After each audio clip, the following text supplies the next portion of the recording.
Ayodhya radio 90.8 FM पर आप सुन रहे हैं आरजे सुजाता को। मैं आपको सुना रही हूँ 1857 का अवध मुक्ति संग्राम से बैसवाड़े का साहसिक संघर्ष। कानपुर और लखनऊ के बीच स्थित बैसवाड़े के वीरों ने दोनों ओर की स्वतंत्रता सरकारों की रक्षा के लिए अंग्रेज सेना से अनगिनत युद्ध लड़े थे।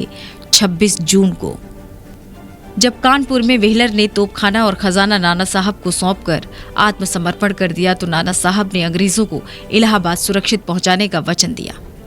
पर इलाहाबाद में नील के अत्याचारों से अवध की जनता इतनी उत्तेजित थी कि उसने अंग्रेजों पर हमला कर दिया। मरते खपते 13 अंग्रेज डिलाफोर्स के नेतृत्व में नाव लेकर इलाहाबाद की ओर रवाना हुए। नजफगढ़, जो आज का उन्नाव है, उन्होंने वहां पर नाव छोड़कर पैदल आगे बढ़ना आरंभ किया।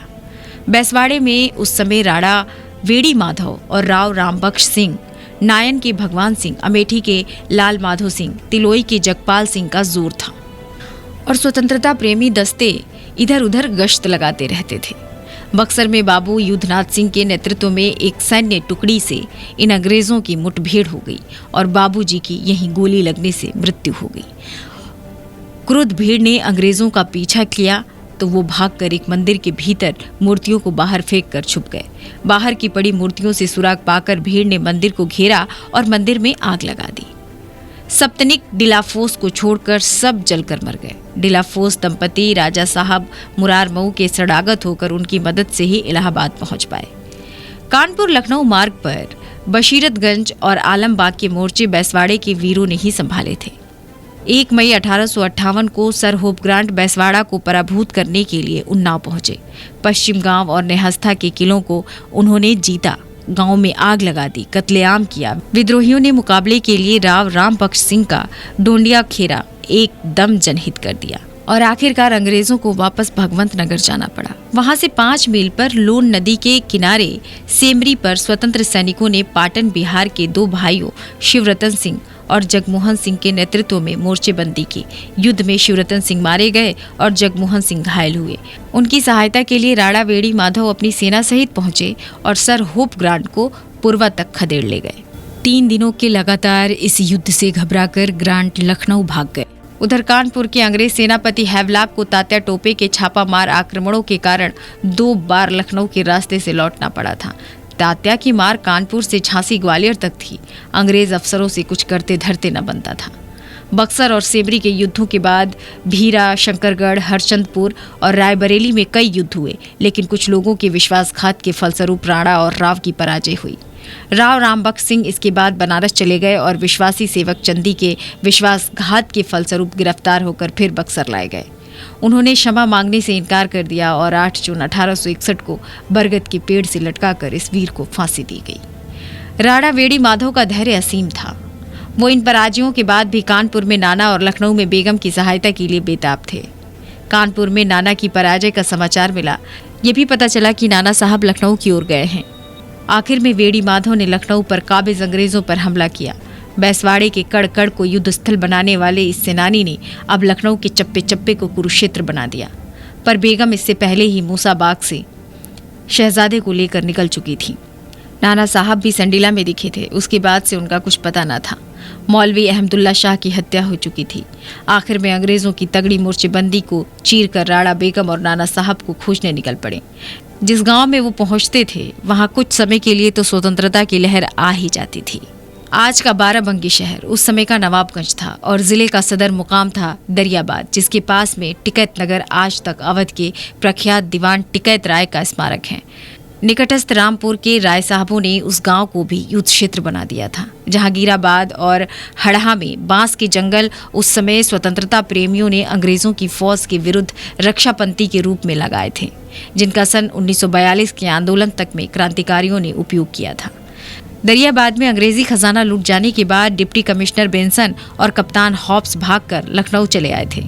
राजा हड़हा रामपुर के राय साहबों और शाही के राम सिंह ने पूरा बाराबंकी 30 जून 1857 तक स्वतंत्र करके सम्राट बहादुर शाह का सुनहरे सूरज वाला रेशमी झंडा सर्वत्र फहरा दिया था।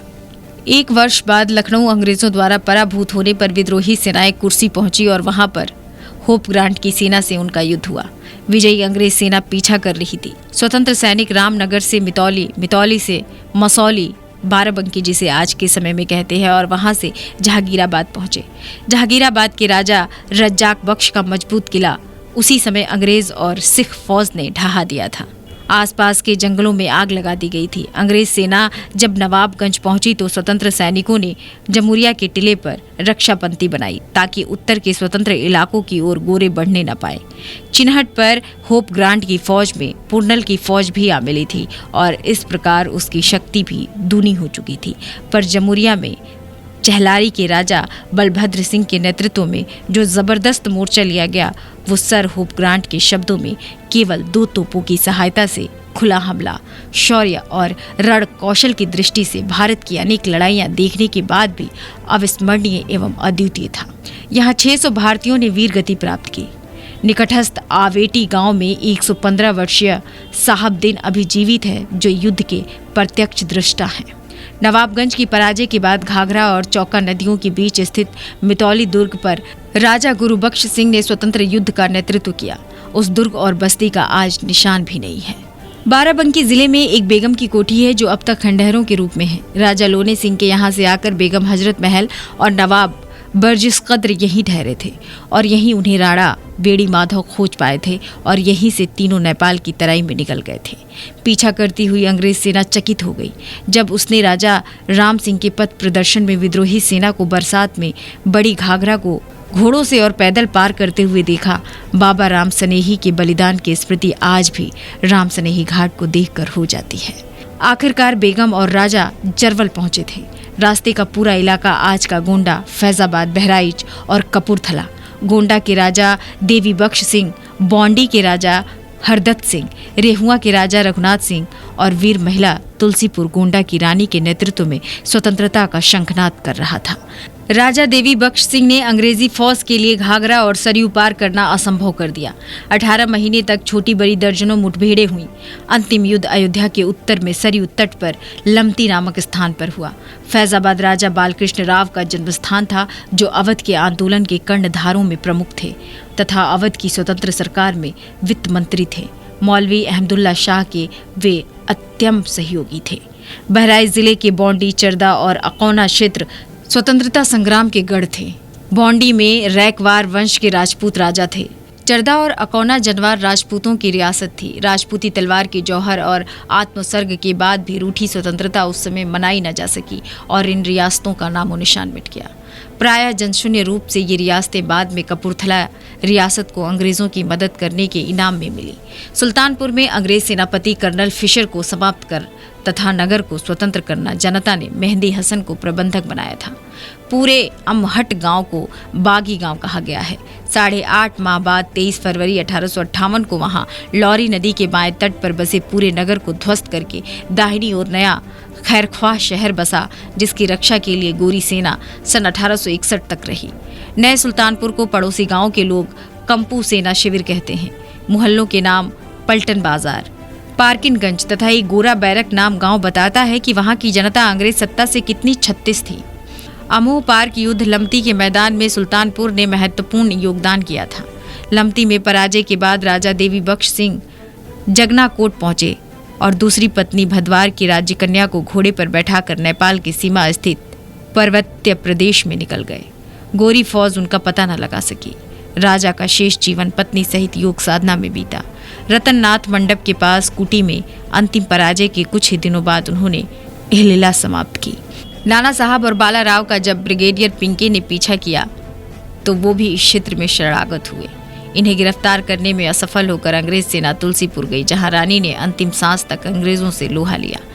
नाना साहब और बाला राव का देहांत भी राजा देवी बख्श की कुटी पर ही हुआ। जरवल पर संकट के बादल आते देखकर भारतीयों ने बेगम हजरत महल और नाबालिग नवाब को सुरक्षास्त्र बौंडी के हरदत्त सिंह के यहाँ पहुंचा दिया और ये सब लोग भी बाद में सुरक्षित नेपाल पहुंच गए। बेगम के साथ नेपाल के राजा ने धोखा किया और उनको कंपनी सरकार का ये प्रस्ताव मानने का सुझाव दिया कि यदि वो आत्मसमर्पण कर दे तो उनका पुराना मान सम्मान वापस मिल जाएगा। और उन्हें उनके सम्मान के अनुरूप पेंशन दी जाएगी। बेगम ने नेपाल में गरीबी में निर्वासित जीवन जीना बेहतर समझा और समर्पण से इनकार कर दिया। नेपाल के राजा ने छल से बेगम को उनकी सेना से भी अलग थलग कर दिया। राणा वेड़ी माधव से भी आत्मसमर्पण करने के लिए कहा गया। उन्होंने भी आत्मसमर्पण से इनकार किया और 200 वीर सैनिकों के साथ नेपाली तथा अंग्रेज सम्मिलित सेना के मुकाबले लड़ते लड़ते प्राण दिए। अवध का ये गौरवमय तथा रक्त रंजित इतिहास स्वर्ण अक्षरों में लिखा जाएगा और समग्र देश के लिए प्रेरणादायक रहेगा। आगे भी हम 1857 अवध का मुक्ति संग्राम जारी रखेंगे, लेकिन आज के लिए इतना ही।